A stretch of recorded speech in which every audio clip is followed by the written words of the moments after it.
आकृति और आप देख रहे हैं इंडिया पब्लिक खबर।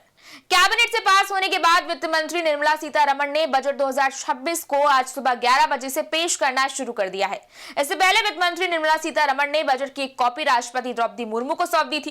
देखिए, निर्मला सीतारमण का लगातार 9वां बजट है जो एक बड़ा रिकॉर्ड बन गया है। देश की पहली महिला वित्त मंत्री के तौर पर वो इतिहास रच रही है और सबसे खास बात यह है कि भारत में इतने सालों बाद पहली बार बजट रविवार को आ रहा है, जो अपने आप में ही एक ऐतिहासिक बात है।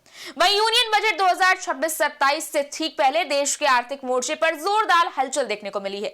सोना चांदी से लेकर शेयर बाजार तक हर तरफ उतार चढ़ाव बढ़ गया है और निवेशकों की धड़कनें तेज हो गई हैं। भारी प्रॉफिट बुकिंग और वैश्विक बाजारों के दबाव के कारण कीमती धातुओं में ऐतिहासिक गिरावट के बाद अब सभी की नजरें इन बजट घोषणाओं पर टिक गई हैं। वहीं सेंसेक्स और निफ्टी भी लाल निशान में फिसले, क्योंकि बाजार प्रतिभागी बजट से पहले किसी बड़े कदम की उम्मीद में सतर्क होकर ट्रेड कर रहे हैं। उधर सरकार की ओर से आर्थिक नीति, टैक्स संरचना, वेतनभोगी वर्ग को राहत, इंफ्रास्ट्रक्चर में निवेश और आयात शुल्क जैसे कदम बाजार की दिशा तय करेंगे। खासकर गोल्ड सिल्वर में आई उथल पुथल ने निवेशकों को और चौकन्ना कर दिया है, क्योंकि बजट में किसी भी तरह के ड्यूटी बदलाव का सीधा असर इन धातुओं की कीमतों पर पड़ सकता है। कुल मिलाकर बजट से पहले का माहौल तेजी, गिरावट, उम्मीद और अनिश्चितता चारों का मिला-जुला रंग दिखा रहा है और देश अब वित्त मंत्री के भाषण पर नजरें बनाए हुए है। शुरुआती ऐलानों को देखें तो वित्त मंत्री निर्मला सीतारमण ने बजट में टेक्सटाइल सेक्टर में इंटीग्रेटेड प्रोग्राम का ऐलान किया है। उन्होंने सेमीकंडक्टर मिशन 2.0 लॉन्च करने के बारे में बताया है। इसके अलावा उन्होंने 3 कर्तव्य मंत्र बताए हैं। सीतारमण ने बताया कि नवंबर 2025 में रेयर अर्थ परमानेंट मैग्नेट्स के लिए एक योजना शुरू की गई थी।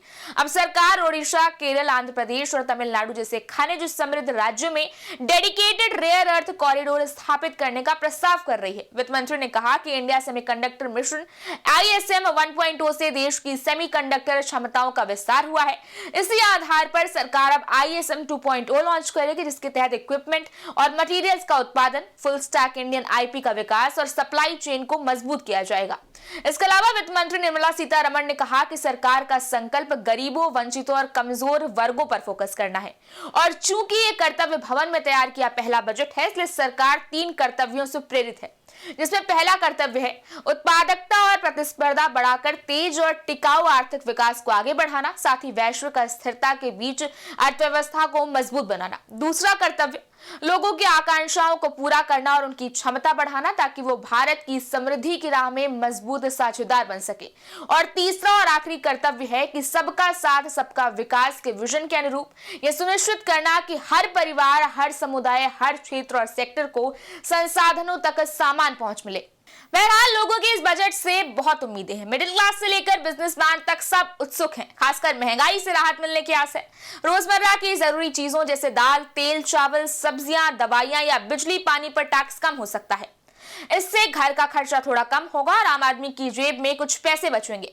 सरकार पिछले बजटों में भी महंगाई कंट्रोल करने की कोशिश करती रही और इस बार भी कुछ ऐसा ही होने की उम्मीद है।